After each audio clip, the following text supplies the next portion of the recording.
Good night, ladies and gentlemen. I'm Daniela and I'm very glad to stay with you tonight. I'm going to talk about the Quit Indian speech, that is a speech made by Mahatma Gandhi in August 8, 1942, on the eve of the Quit India movement.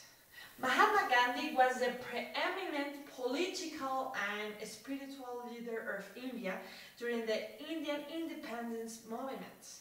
He called for the determined but passive resistance that signified the certitude that Gandhi foresaw for the movement is best described by his call to do or die.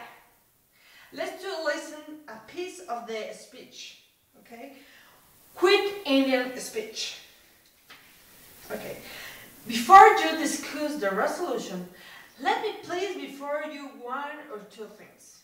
I want you to understand two things very clearly and to consider them from the same point of view which I am placing them before you.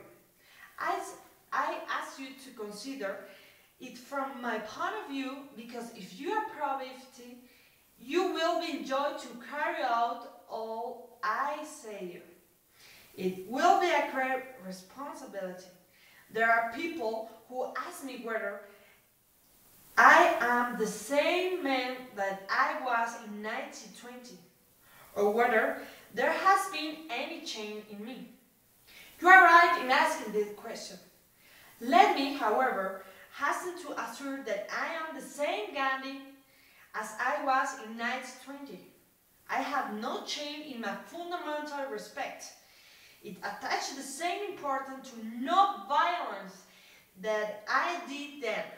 If at all, my emphasis on it has grown stronger.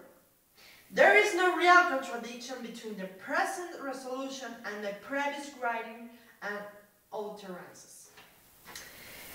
I believe that in the history of the world, there has not been a more genuinely democratic struggle for freedom than ours.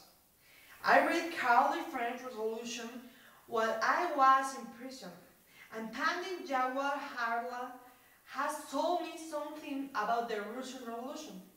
But it's my conviction that inasmuch as this struggle were fought with the weapon of violence, they failed to realize the democratic ideal. In the democracy which I have envisaged, a democracy established by no violence, there will be equal freedom for all. Everybody will be his own master. It is to enjoy a struggle for such democracy that I invite you today.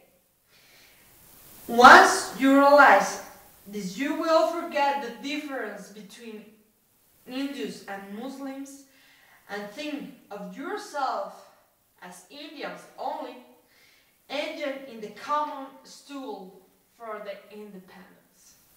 Thank you very much. Good night.